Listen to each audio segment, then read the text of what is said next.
Assalamualaikum warahmatullahi wabarakatuh. Perkenalkan, saya Muhammad Agus Darmawan dari Prodi Akuntansi Universitas Bina Insan dengan NIM 1901020078P. Saya dari kelas akuntansi 4A2 dan di video kali ini saya akan membuat video tugas pertama dari mata kuliah akuntansi perbankan yang dimana Ibu Dian Nulansari SEMAK memberikan tugas untuk menjelaskan apa itu laporan keuangan bank. Dan di sini saya mungkin hanya akan sedikit menjelaskan apa itu laporan keuangan bank. Sebelum kita lebih jauh mengetahui apa itu laporan keuangan bank, sebaiknya kita mengetahui terlebih dahulu pengertian dari laporan keuangan bank. Pengertian dari laporan keuangan bank itu sendiri adalah laporan keuangan yang disusun sebagai bentuk pertanggungjawaban manajemen terhadap pihak-pihak yang berkepentingan dengan kinerja keuangan bank yang dicapai selama periode tertentu.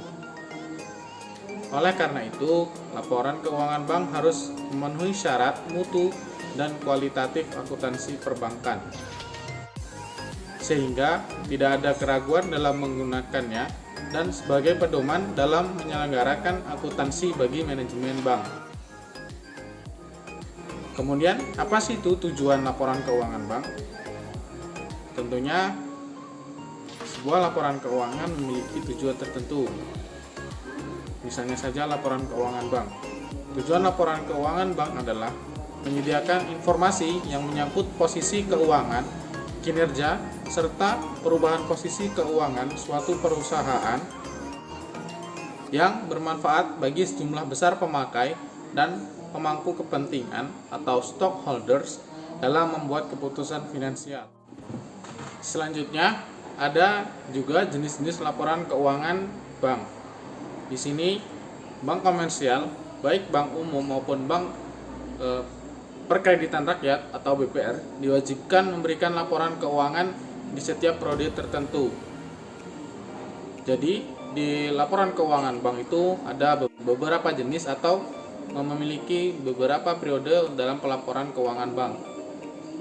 Di sini ada 3 jenis laporan keuangan bank. Yang pertama yaitu laporan keuangan bulanan, yang kedua laporan keuangan triwulan, dan yang ketiga adalah laporan keuangan tahunan.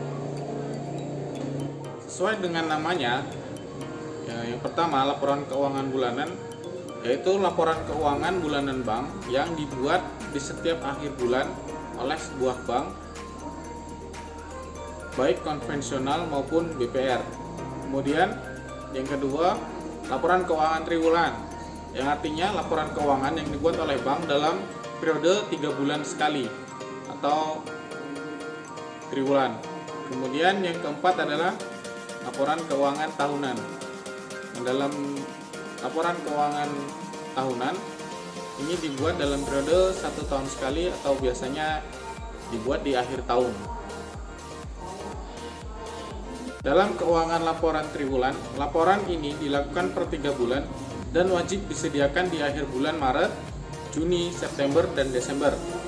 Laporan keuangan triwulan harus disajikan sesuai dengan peraturan Otoritas Jasa Keuangan atau OJK dan biasanya dipublikasikan untuk menginformasikan hasil usaha, kinerja, dan posisi keuangan bank tersebut.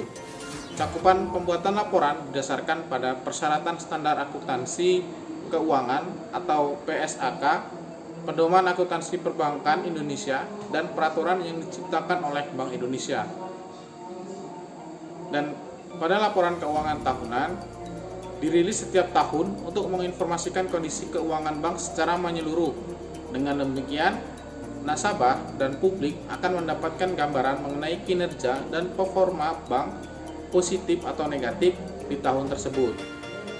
Laporan ini juga diharapkan dapat menumbuhkan transparansi dan memelihara keyakinan masyarakat kepada lembaga perbankan. Laporan ini tidak hanya disampaikan kepada Bank Indonesia dan pemegang saham, tetapi juga lembaga lain yang terlibat dalam perkembangan usaha bank. Organisasi-organisasi tersebut biasanya adalah Institut Bankir Indonesia, Asosiasi Perbankan, Yayasan Lembaga Konsumen Indonesia atau YLKI, beserta organisasi peneliti dan pemeringkat di bidang keuangan dan ekonomi.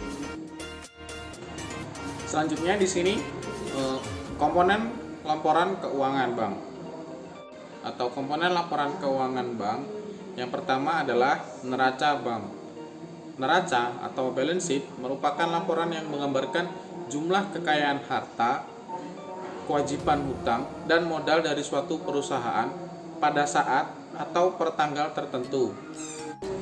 Seperti yang kita ketahui, dalam neraca itu memiliki beberapa bagian-bagian yang merupakan kewajiban harta atau piutang. Kemudian yang kedua, laporan laba atau rugi bank merupakan laporan yang menggambarkan jumlah penghasilan atau pendapatan dan biaya dari suatu perusahaan periode tertentu.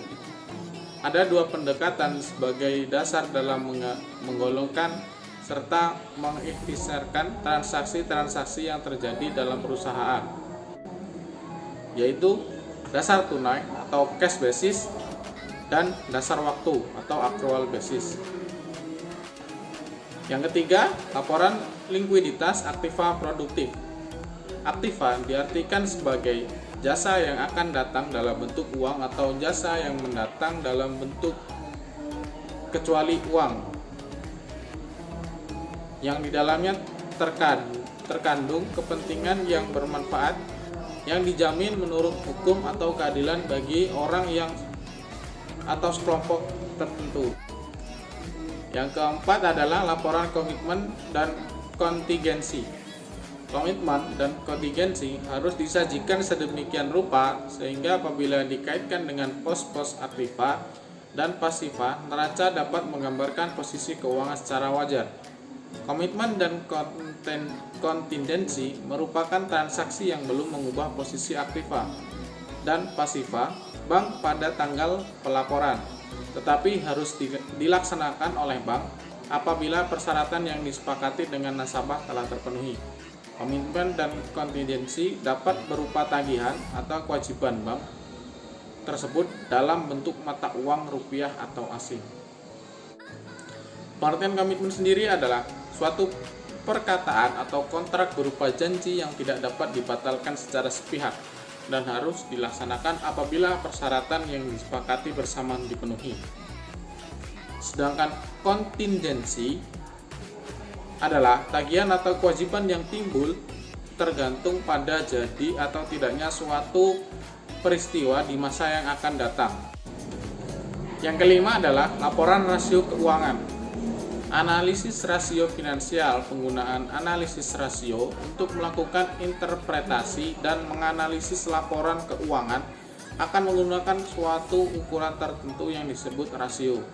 Rasio merupakan bentuk rumusan matematis yang menunjukkan hubungan di antara angka tertentu yang dapat digunakan untuk menjelaskan hubungan antara dua macam data finansial.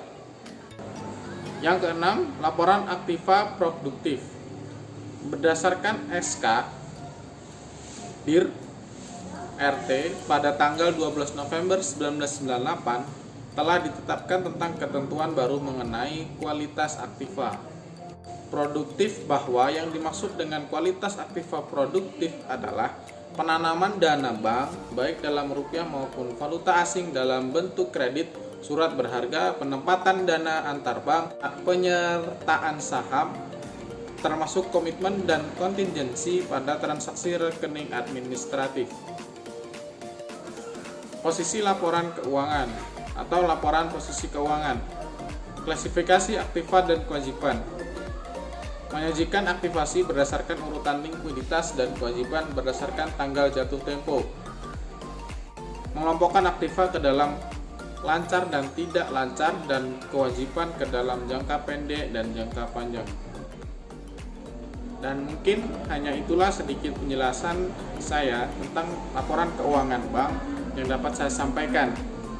Dan saya mohon maaf apabila ada kesalahan dan kurang mudahnya dipahami bahasa saya dan penjelasan saya. Saya mohon maaf karena saya juga masih belajar. Saya akhiri, wassalamualaikum warahmatullahi wabarakatuh.